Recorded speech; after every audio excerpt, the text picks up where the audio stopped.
लअज़ीदन्नकुम, अगर तुमने मेरी नेमत का शुक्रिया अदा किया तो हम उस नेमत को और बढ़ाते रहेंगे। माशाअल्लाह, सुभान अल्लाह। और आका अलैहिस्सलाम ने कसम खा के कहा, हुजूर फरमाते हैं वल्लाहिल अज़ीम, अल्लाह की कसम, जो माल राहे खुदा में खर्च होता है वो घटता नहीं है, अल्लाह उसको बढ़ा देता है। बेशक, सुभान अल्लाह। हुजूर को कसम खाने की कोई जरूरत नहीं थी, हुजूर की सारी बातें सच्ची हैं। सरकार सच्चे, सरकार ने कहा अल्लाह है, हुजूर ने कहा क़यामत है, जन्नत है।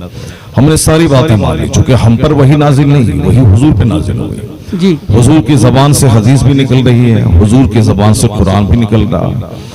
तो आका अलैहिस्सलाम की सारी बातें सच है। उन्होंने कहा ये कुरान है, उन्होंने कहा ये हमारी बात है, तो हमने तस्लीम कर लिया। तो हुजूर को कसम की क्या जरूरत थी, लेकिन हमारे दिल को इत्मीनान दिलाने के लिए और इस बात का महत्व बताने के लिए हुजूर ने कहा कि अल्लाह की कसम, राह खुदा में जो माल खर्च हो वो घटता नहीं है, अल्लाह उसको बढ़ा देता है। दौलतमंद बनने का एक शानदार नुस्खा है कि आप सदका तो खैरात बढ़ा दें। आप मुसीबत की घड़ी में सदका तो खैरात करें, दीन की राह में खर्च करें। अब फिर उसके नताइज और समरात आप देख रहे हैं कि किस कदर अल्लाह दौलतों में इजाफा फरमाता है।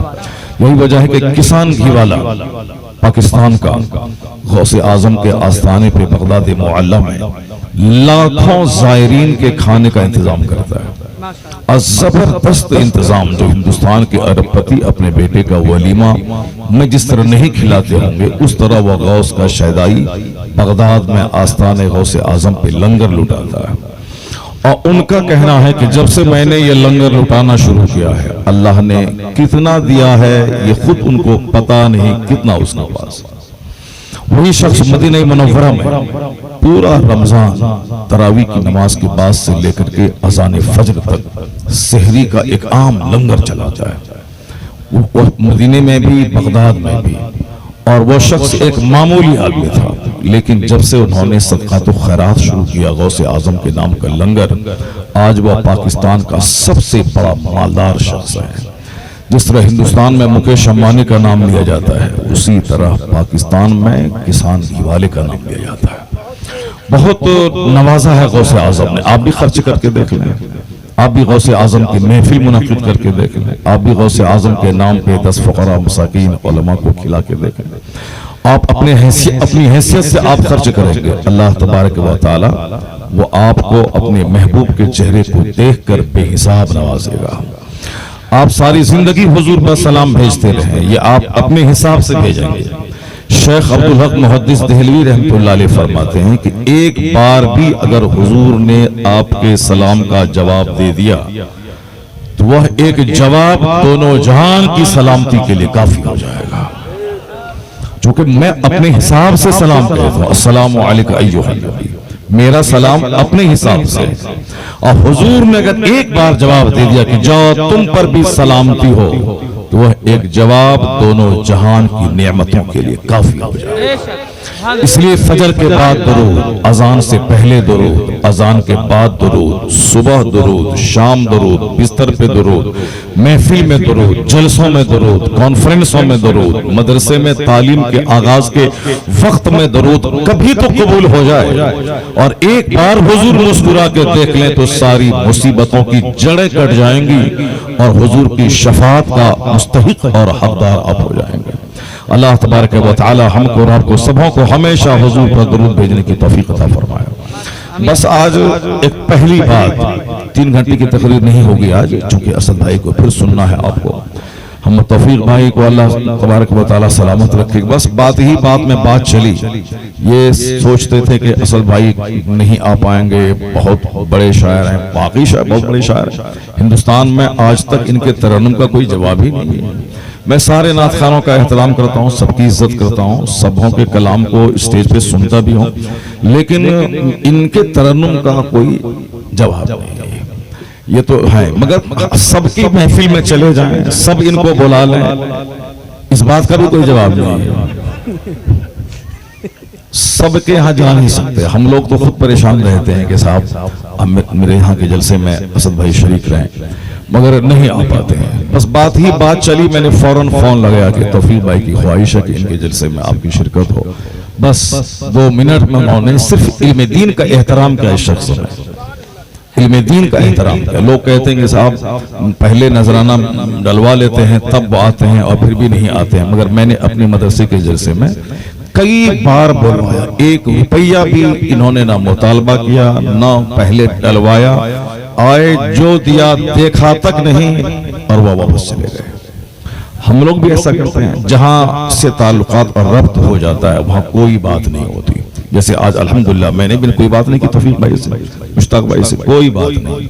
जहां नई जगह होती, जहां धोखे का इम्कान होता है, हम चले जाएं 25,000 रुपए का टिकट लेके और वो दे हमको 10,000 रुपए, ऐसा बहुत तजर्बा होता है। एक मौलाना साहब कह रहे थे कि मुतालबा नहीं करना चाहिए, नहीं करना चाहिए, नहीं करना चाहिए। जब उनके साथ धोखा हुआ, खर्चा हुआ, 3,000 दिया, 1,100 रुपए, तो कहा कि नहीं, जो मुतालबा करता है वो ठीक करता है, वो सही करता है। अल्लाह तबारक व तआला हम सबों को नज़ाकत समझने की तौफीक अता फरमाए। बस ये जलसा हर एतबार से कामयाब है। पहली बात, आज सारे लोग एक दूसरे को दर्द देना चाहते हैं, सब एक दूसरे को तकलीफ पहुंचाना चाहते हैं। बस यही तकलीफ पहुंचाना ही लोगों का एक मशगला रह गया है। चाहे आंख दिखा के तकलीफ पहुंचाए, चाहे जबान से आपका नाम बिगाड़ के तकलीफ पहुंचाए, चाहे आपकी दावत पे आपके घर न आके तकलीफ पहुंचाए, चाहे आपके बाल बच्चों के इल्मी मजाक उड़ा के आपको तकलीफ पहुंचाए, चाहे आपको सलाम का जवाब दिल खोल के न दे के तकलीफ पहुंचाए, यानी सिर्फ तकलीफ ही तकलीफ मिलती है, अपनों से, बेगानों से। और लोग स्टेज पर भी आके तकलीफ पहुंचाते हैं और कहते हैं कि तुम बर्बाद हो जाओगे, तुम तबाह हो जाओगे, तुम कहीं का नहीं रहोगे, तुम्हारा मुस्तकबिल मिट जाएगा, इस्लाम खतरे में आ गया है। यानी तकलीफ तो और इंडिविजुअल मामला पे पहुंचाती हैं लोग, मगर स्टेज पर भी आके लोग तकलीफ ही पहुंचाते हैं। तुम तबाह हो जाओगे, तुम बर्बाद हो जाओगे, तुम्हारा नामो निशान मिट जाएगा। जुमा के दिन भी खिताबत सुने, वहां भी इसी तरह की बातें होती हैं। मुसलमान नहीं संभला तो मिट जाएगा, बर्बाद हो जाएगा, तबाह हो जाएगा, इसका नामो निशान खत्म हो जाएगा, इनका मुस्तकबिल बड़ा खतरनाक है। बस वहां भी खतरे की बातें हैं, जलसे में भी खतरे की बातें हैं। और जो चारों तरफ पड़ोसी हमारे हैं वो सब दिखावे की मुस्कुराहट है। मुस्कुराहट की ट्रेनिंग आज दी जाती है, वो दिखावे की मुस्कुराहट। दिल से चाहने वाला एक भी आपको अपनी जिंदगी में नहीं मिलेगा। अगर आपसे पूछा जाए कि कितने लोग हैं जो आपसे मोहब्बत करते हैं, आप कहेंगे कि बहुत दिमाग पे जोर देने के बाद कि हजारों लाखों की झुरमुट में 1-2 है जो मुखलिस दोस्त है। समाज में हजारों की आबादी है, लेकिन एक भी मुखलिस नहीं मिलता, सब मतलबी। मतलब हो तो 50 बार सलाम करेंगे और मतलब निकल जाए तो आपके सलाम का जवाब तक नहीं देंगे। ऐसा लगता है जैसे ये शख्स पहचानता ही नहीं। सब मतलब के लोग हैं, मतलब के यार हैं। जबकि इंसान की तारीफ यह है कि the man is one who is profitable for others. आदमी वही है जो दूसरे आदमी के लिए लाभदायक। आदमी की परिभाषा है, आदमी वही है जो दूसरों के दर्द में काम आए, जो दूसरों की मुसीबत में काम आए। अपना खाना, अपना ऐश करना, अपने कीमती घर में रहना, ये कमाल नहीं है। कमाल है दूसरों की प्यास बुझा देना, दूसरों की मजाज पुरसी कर लेना। दूसरों को खिला देने से उतनी खुशी मिलती है जितनी खुशी अपनी बिरयानी खाने से नहीं मिलती है। जो इंसान होंगे वो आदमी वही है जो दूसरों के दर्द में काम आए। आदमी वही है जो दूसरों के लिए प्रॉफिटेबल हो, लाभदायक हो, दूसरों को अपने से कष्ट नहीं पहुंचाए। नहीं खुशी पहुंचा सकते हैं तो कम से कम कष्ट भी नहीं पहुंचाए।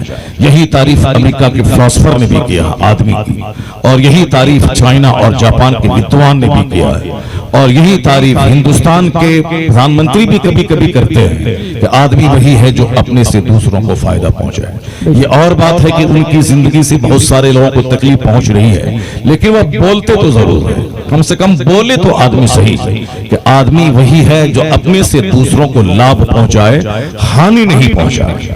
ये एक बहुत बड़ी तारीफ है, बहुत बड़ी बात है। और आपको मालूम होना चाहिए कि आज के जितने दानिश्वर जिस तरह की बातें आज कह रहे हैं, 1400 साल पहले अरब के रेगिस्तान में बैठकर मुस्तफ़ा जान रहमत रहमतुल्लिल आलमीन जनाब मोहम्मद रसूलुल्लाह सल्लल्लाहु अलैहि वसल्लम ने इस ताल्लुक से जो बात कह दी है वो बात भी सबसे ज्यादा लाजवाब बात है। नमाज, रोजे, हज और ज़कात, अखलाकियात, माशियात, मईशत, from the cradle to the grave, माँ की गोद से लेके कब्र की गोद तक जिंदगी के हर डायरेक्शन में जो हुजूर ने गाइडलाइंस किया है वो तो अपनी जगह है, पढ़ने से ताल्लुक रखता है, उसका कोई जवाब नहीं। किसी ने पॉलिटिक्स को अपनाया, किसी ने गेम और स्पोर्ट्स को आजमाया, किसी ने लिटरेचर को अपनी जिंदगी का हिस्सा बनाया, लेकिन एक जामे शख्सियत जिसमें तमाम अच्छाइयां जमा हो और जिनकी गुफ्तगू से अपने बेगाने सबको फायदा पहुंचे, अगर वो तन्हा जात किसी की दुनिया में है तो मोहम्मद अरबी की जात के नाम है। इसलिए उनको एक जामिउ सिफात शख्सियत का नाम दिया गया। अपने तो अपने बेगाने भी कहते हैं, I can not find any other man in history like Muhammad. मैं पूरे मानव इतिहास में मुस्तफा का जवाब नहीं पाता। ये वह लोग बोलते हैं जो अच्छे लोग हैं, पढ़े लिखे लोग हैं, दानिश्वर हैं। लुच्चे लफंगे की बात पे कान धरने की कोई जरूरत नहीं है। एक पढ़ा लिखा आदमी 1000 अनपढ़ों पे भारी होता है। हिंदुस्तान में चूंकि पढ़े लिखे लोग बहुत कम हैं, पेशावर पढ़े लिखे बहुत ज्यादा है। प्रोफेशनल लोग, engineer, doctor, scientist, pilot, advocate, professor, दारोगा, मास्टर, ये सब तो बहुत है, लेकिन हकीकी पढ़ा लिखा आदमी बहुत कम है। हकीकी पढ़ा लिखा आदमी वो है जो अपने मफाद को कुर्बान कर दे मगर कभी भी सच को झूठ नहीं बोले और कभी झूठ को सच न कहे। वो हकीकी पढ़ा लिखा है जो सारे सबूत को मिटा करके एक नई बात गढ़ दे और इंसाफ करने वालों को भी खरीद ले। वो पद भारी हो सकता है लेकिन एक शिक्षित व्यक्ति कभी नहीं हो सकता है। पढ़ा लिखा आदमी वो है कि गर्दन पे छुरी भी चला दिया जाए वो सच को सच कहे, झूठ को झूठ कहे, हक को हक कहे। इस तरह के लोग अमेरिका में मौजूद हैं, इस तरह के लोग यूरोप में मौजूद हैं, इस तरह के लोग रशिया में मौजूद हैं, इस तरह के लोग हिंदुस्तान में भी हैं। मुट्ठी भर लोग हैं जो सच को सच ही कहते हैं। यूरोप का एक दानिश्वर अकीदत में आके कहने लगा लोगों ने कि ये बोलेगा कि जनाबी ईसा अलैहिस्सलाम इस जमीन के सर्वश्रेष्ठ आदमी। लोग कहेंगे कि ये बहुत बड़ा रिसर्चर है, मुहक्किक है, बहुत बड़ा इल्मी इंसान है। ये तहकीक की बुनियाद पे दुनिया के लोगों के सामने अपना तजर्बा रखने का उन्होंने अहद पैमान किया है कि मैं 800 करोड़ लोगों की झुरमुट में मैं वो आदमी तलाश करना चाहता हूं जो आदम अलैहिस्सलाम से लेकर अब तक और अब से लेकर क़यामत तक का सबसे यूनिक, अनपैरेलल्ड और मैचलेस लाजवाब आदमी कौन है, जिनकी तालीमात से सबको फायदा पहुंचा हो और क़यामत तक फायदा पहुंचता हो, पहुंचेगा। उस आदमी की तलाश उन्होंने की। उस आदमी की तलाश करने के लिए उन्होंने अपने आप को लाइब्रेरी में कैद कर दिया। दुनिया भर की लाखों किताबों का मुताला किया। दुनिया की सभ्यता, दुनिया की संस्कृति, दुनिया की तहजीब, दुनिया के तमद्दुन, दुनिया के कल्चर का खूब मुताला किया। पढ़ा लिखा आदमी था। वो कहा इसमें मैं मुबालगा को गालिब आने नहीं दूंगा, इसमें मोहब्बत और अकीदत को गालिब आने नहीं दूंगा। मैं फैक्ट, रियलिटी और सच्चाई की बुनियाद पर मैं फैसला लूंगा। सच्चाई की बुनियाद की तलाश के लिए उन्होंने अपने आप को लाइब्रेरी में कैद कर दिया। दुनिया की हर ज़बान के माहिरीन, हर मज़ाहिब के माहिरीन, हर मज़ाहिब के बानियान, सबकी जिंदगी का मुताला किया उन्होंने। आखिर में उन लाखों करोड़ों की झुरमुट में 100 आदमी को छांटा और एक नंबर पे जो रूए जमीन का सर्वश्रेष्ठ, रूए जमीन का महानतम, रूए जमीन का सबसे सफलतम पुरुष, यानी सबसे कामयाब तरीन इंसान, जो कामयाबी का झंडा गाड़ा हो और जिसका चर्चा हर अहद में, हर जबान में, हर रीजन में, हर लोकेलिटीज में, हर नेशन में, हर अहद में जिसका चर्चा हो, तो उनसे बड़ा कोई नहीं है सच्चाई की जबान में। तो उन्होंने बड़ी मेहनत करके 100 आदमी में अव्वल नंबर पे जब लाने के लिए मेहनतें की तो सोचा कई बार कि जनाब ईसा पे मैं ईमान लाता हूं, वो हमारे पैगंबर है, उनका नाम अव्वल नंबर पे दूं। फिर उन्होंने कहा कि नहीं, नहीं, यहाँ अकीदत और मोहब्बत की बात होगी और हकीकत की बात नहीं होगी। जनाब ईसा अलैहिस्सलाम के फॉलोवर उनकी जिंदगी में गिनती के चंद लोग थे और आज भी जो उनके मानने का दावा करते हैं वो कहते हैं कि उनकी जिंदगी के चंद झलकियां ही हमारे सामने मौजूद है, उनकी जिंदगी के तमाम कोशे हमारे सामने मौजूद नहीं है। यहाँ तक कि बाज़ क्रिश्चियनों ने यहाँ तक कह दिया है कि जनाब ईसा अलैहिस्सलाम का वजूद था भी या नहीं, वो आए भी या नहीं, ये भी एक डाउटफुल है, ये मशकूक है। यानी जो कहते हैं कि मैं ईसाई हूँ मगर वो भी ईसा अलैहिस्सलाम की आमद पे शक जताते हैं कि उनकी जिंदगी दुनिया में थी, वो आए थे, हिस्टोरिकली ये भी एक डाउटफुल है। वो कहते हैं, मगर हम लोग क्या कहते हैं, आमनतु बिल्लाहि व मलाइकतिही व कुतुबिही व रुसुलिही, मैं ईमान लाया अल्लाह पर, अल्लाह के सारे रसूलों पर, अल्लाह के सारे नबियों पर, अल्लाह की सारी किताबों पर, यौम आखिरत पर, जन्नत और जहन्नम पर। तो वो अपने पैगंबर के बारे में शक जताते हैं और हम फैक्ट कहते हैं कि जनाब ईसा आए थे, अल्लाह ने उसे उठा लिया है, वह फिर दोबारा क़यामत के करीब दुनिया में तशरीफ लाएंगे, उनके अहद में पूरी दुनिया में अदल का बाजार गर्म होगा, यहाँ तक कि इस्लाम और अहले सुन्नत व जमात का झंडा लहराएगा। हर दरख्त की आड़ में और हर फूस और हर पुख्ता मकान में हर जगहों पे इस्लाम पहुंच कर रहेगा। अदल वो होगा कि एक घाट पे शेर और बकरी पानी पिएंगे, पूरी दुनिया में अदल का निजाम बर्पा होगा। तो जनाब ईसा अलैहिस्सलाम अपनी नबूवत और रिसालत का प्रचार नहीं करेंगे, वो मुस्तफा जाने रहमत के मजहब का प्रचार करेंगे, मसलक अहले सुन्नत व जमात के प्रचारक होंगे। ये मैं विश्वास के साथ कहता हूँ, जिस तरह सूरज है उसी तरह इससे ज्यादा मुझको यकीन है कि जनाब ईसा हैं, जनाब ईसा जमीन पे आएंगे, जनाब ईसा अलैहिस्सलाम विसाल पाल करेंगे और जहाँ हुजूर अलैहिस्सलाम के तुरबत अनवर है वही एक हुजरा खाली है, उस खाली हुजरे में जनाब ईसा अलैहिस्सलाम दफन होंगे। ये हमारा अकीदा है, मगर वो कहते हैं कि हिस्टोरिकली डाउटफुल है, उनकी शख्सियत दुनिया में आई थी या नहीं, खुद मशकूक और मुश्तबा है। तो उनको दुनिया का सबसे कामयाब तरीन इंसान कहना, ये खुद उनके फॉलोवर ने कहने से अपना कलम रोक लिया। उन्होंने कहा कि आज हर घर में साइंस दाखिल हो गई, सारे लोग साइंस की जबान में मजहब को समझना चाहते हैं, साइंस की जबान में जो मजहब का उस कसौटी पे उतरे वो मजहब सही है, बाकी साइंस ना किसी को मानने को तैयार नहीं है। वो हमारे घर के चारों तरफ जो मोबाइल है, कंप्यूटर है, जो टेलीविजन है, रेडियो है, अखबारात, प्रिंट मीडिया और इलेक्ट्रॉनिक मीडिया है, ये सारी चीजें साइंसदानों की मेहनतों का नतीजा है। इसलिए वह लोग साइंस से हट कर कुछ नहीं समझना चाहते। जो साइंस से हट के बातें करता है उसको वो तो खातिर में ही नहीं लाते। जो साइंस के रंग में रंग की बात करना चाहता है उसकी बात वह सुनते हैं और उस पर वह रिसर्च और तहकीक करते हैं। कहते हैं हवाई जहाज से लेकर साइकिल तक साइंसदानों की मेहनतों का नतीजा है। तो तुम कौन सी एक अजूबा बात सामने लेके आ रहे हो? यही वजह है कि साइंटिफिक चमत्कार के जमाने में सारे मज़ाहिब धाराशायी हो रहे हैं। अगर कोई साइंस की आंखों में आंखें डालकर अपनी सच्चाई और हक़ानियत का ऐलान कर रहा है तो वह मजहबी इस्लाम कर रहा है। और कैसे कर रहा है उसकी दो चार मिसालें मैं अभी दूंगा ठहर कर, पहले ये बात पूरी हो जाए कि जी हाँ, जो दुनिया का सबसे कामयाब तरीन इंसान है वो अमेरिका के डॉक्टर साहब की जबान में, उन्होंने डॉक्टर माइकल हार्ट की जबान में जो उन्होंने तहकीक की बुनियाद पे कहा, उन्होंने कहा कि किसको मैं अव्वल नंबर पे लाऊं, जिसके फॉलोवर सबसे ज्यादा, जिनके मानने वाले दुनिया के हर खित्ते में और जिनकी तालीमात में हर तबके के लोगों के लिए मफाद की बातें पोशीदा और सबसे ज्यादा जिन पर जान छिड़कने का जज्बा लोगों के दिल में मौजूद है, जिनकी बात सबसे ज्यादा वजनी है, उस अजीम शख्सियत का नाम क्या है?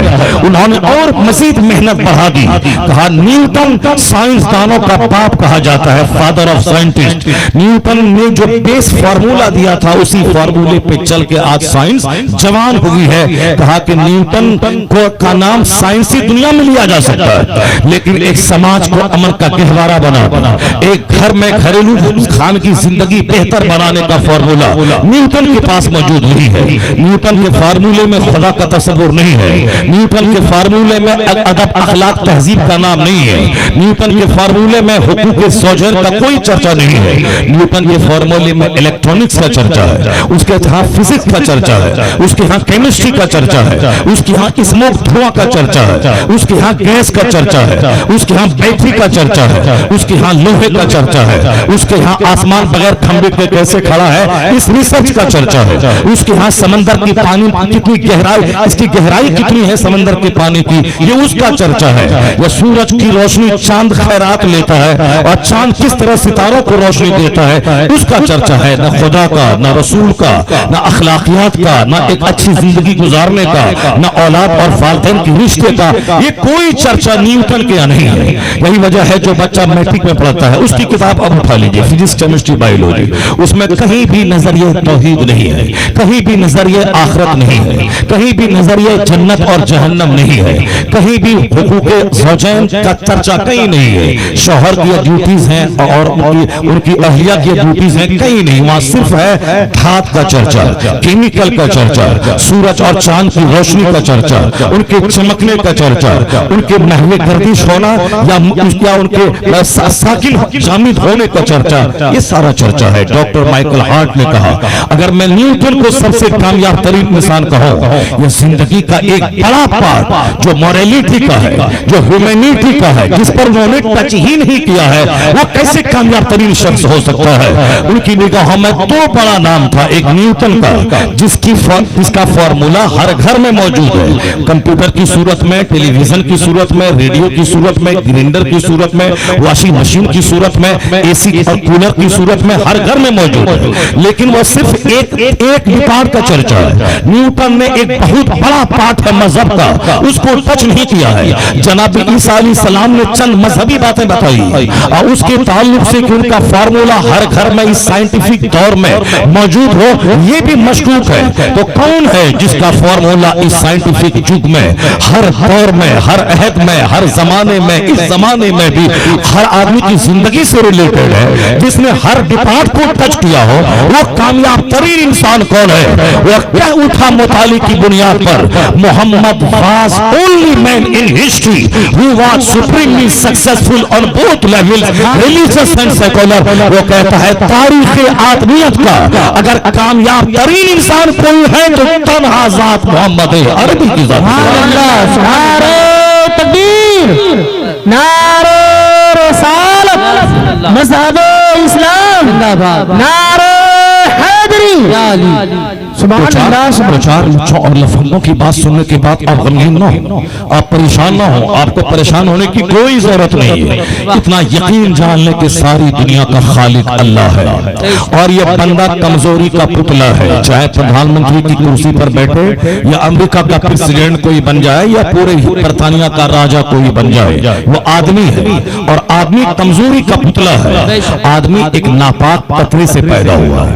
आदमी के पेट में हमेशा 2-3 केजी पाखाना रहता है, चाहे वो इंग्लैंड का चार्ल्स स्वयं हो या अमेरिका के साथ प्रेसिडेंट हो या हिंदुस्तान के वजीर आजम हो या कोई भी बड़ा से बड़ा आदमी हो, वह कमजोरी का पुतला है। नींद बंदे की कमजोरी, निस्यान भूलना बंदे की कमजोरी, आज उरूज है कल सवाल ये बंदे की कमजोरी, आज बाल काले हैं कल बात सफेद ये बंदे की कमजोरी, औलाद का नाफरमान होना ये बंदे की कमजोरी, बीवी का डाइन और कातिल और बागी होना ये बंदे की कमजोरी, पड़ोसी का पीठ में खंजर भोंकना ये बंदे की कमजोरी, 24 घंटे में हर लम्हा मौत की तलवार का गर्दन पे लटकना ये बंदे की कमजोरी। मौसम आज खुशगवार है, 1 सेकंड के बाद जलजला आना सबके मकान का उसकी कब्र में तब्दील हो जाना ये बंदे की कमजोरी, सैलाब आके सारे शहर को उजाड़ देना ये बंदे की कमजोरी। जो कमजोरियों का पुतला हो, जो कमजोरियों में घिरा हुआ हो, इसकी बात भी कमजोर है, इसका नजरिया कमजोर है, इसका मफरूजा कमजोर है, इसके तखय्युलात कमजोर है, इसकी हिस्सी कमजोर है, इसका फलसफा कमजोर है, इसकी सोच कमजोर है। तो बंदा की हर सोच कमजोर है और जो बंदे का खालिक है ना उसके पास नींद की कमजोरी है, ना उसके पास मौत की कमजोरी है, ना उसके ऊपर कोई हाकिम है उसकी कोई कमजोरी है, वो हमेशा से है, वो हमेशा रहेगा। इसलिए किसी बंदे के डराने से मत डरना और ये जानना कि इस्लाम अल्लाह का पसंदीदा मजहब है। अल्लाह को किसी से कोई खतरा नहीं है। जब कोई खतरा नहीं है तो अल्लाह के पसंदीदा मजहब इस्लाम को भी कोई खतरा नहीं है। इसका कोई बिगाड़ नहीं सकता। अल्लाह खतरे से पाक है तो अल्लाह का मजहब भी खतरे से पाक है। सुभान अल्लाह। नारे तकबीर, नारे रिसालत। इसलिए कभी नफरत मत होना, कभी मायूस मत होना, कभी अपना चेहरा लटका के मत बैठना।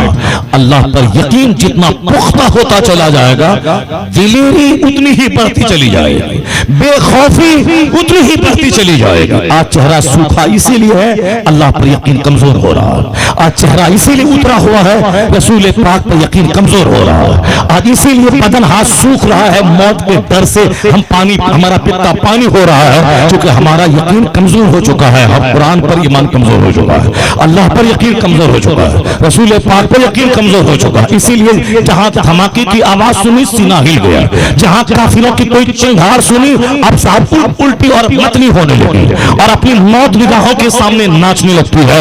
अल्लाह पर यकीन बढ़ा दे, मुस्तफा पर यकीन बढ़ा दे, कुरान पर विश्वास बढ़ा दे।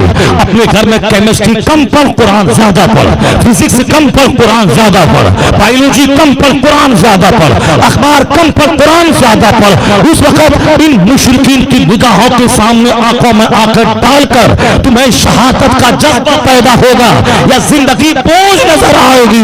तू मौत से प्यार करेगा, जिंदगी से नफरत करने लगेगा। बहुत खूब, सुभान अल्लाह। आज हमें जिंदगी से प्यार है, मौत से नफरत है, इसीलिए हम डरते हैं, मुशरिकों की बोली बोलते हैं, उनके सामने गिगियाते हैं, मसलहत पसंदी से काम लेते हैं। एक मौलाना बोला कि मैं तकरीर में काफिर का नाम नहीं लेता हूँ, मैं बहुत साहब ये बहादुर और किस्मारखा बन रहे हैं, मैं नहीं लेता हूँ। कुरान शरीफ के हर वर्क में है ये काफिर है, कुल या अय्युहल काफिरून है, जाहिदुल कुफ्फार वल मुशरिकीन है। और ये मौलवी साहब बोलते हैं मैं काफिर का नाम नहीं लेता।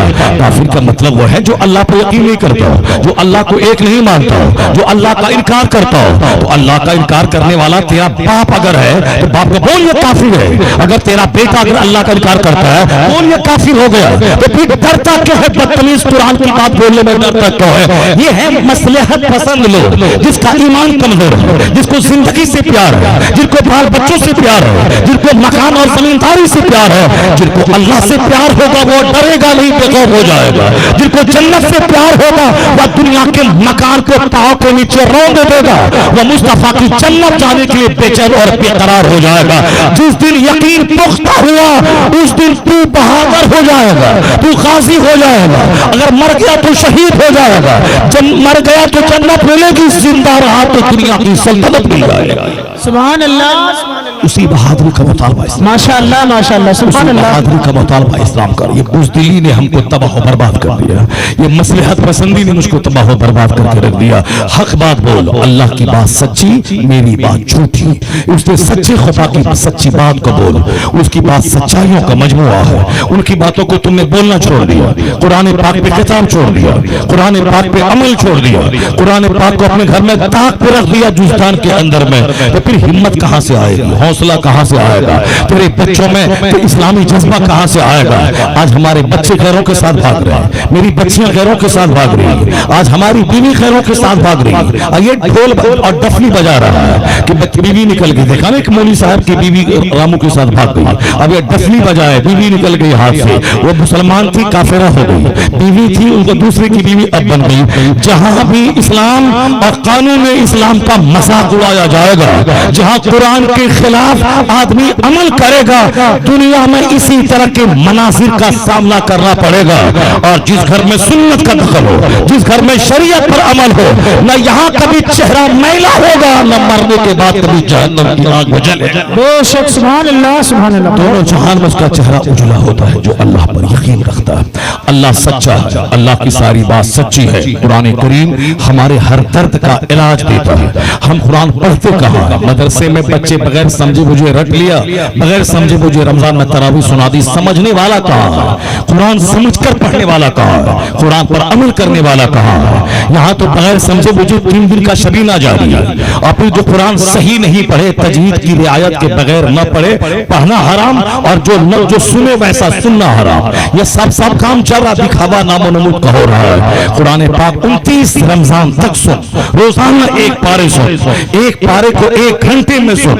यहाँ 5 पारा 1 घंटे में हो रहा है और 1 पारा 1 घंटे में सुन। उसके बाद हाफिजी से बोल जो कुछ आज आपने सुनाया है उसको हमारी उर्दू जबान में बता दे कि मेरे रब ने क्या कहा, मेरे रब ने मुझसे क्या मुतालबा किया। ये है कुरान पाक के सुनने का हक अदा करना कि बंदा समझे कि रब ने क्या कहा। या बगैर समझे बूझे कहीं सबीना का रिवाज है, कहीं 6 दिन की तरावी का रिवाज है, कहीं 3 दिन की तरावी का रिवाज है, ताकि एक जो गर्दन में रस्सी है उसको उठा के फेंक दिया जाए, अदा हो जाए कि हमने तरावी सुन लिया, खत्म कुरान सुन लिया। जबकि इस तरह से जिस तरह से पढ़ते लोग, सुनाना भी हराम, सुनना भी हराम। कुरान पाक इसलिए नाज़िल हुआ है, the Quran has been revealed to read it, to understand it, to consider in it, to act upon it. कुरान इसलिए नाज़िल हुआ है कि कुरान पाक को ठीक से पढ़ा जाए, कुरान पाक को समझा जाए, कुरान पाक की आयतों में गौर व फिक्र किया जाए और फिर उस पर अमल किया जाए। फिर ये कुरान लेके समाज में निकलकर लोगों को दावत दी जाए कि दूसरों की बात मानेगा तो जिंदगी बोझ बन जाएगी और अपने पैदा करने वाले की बात मानेगा तो जिंदगी हल्की और सरल हो जाएगी।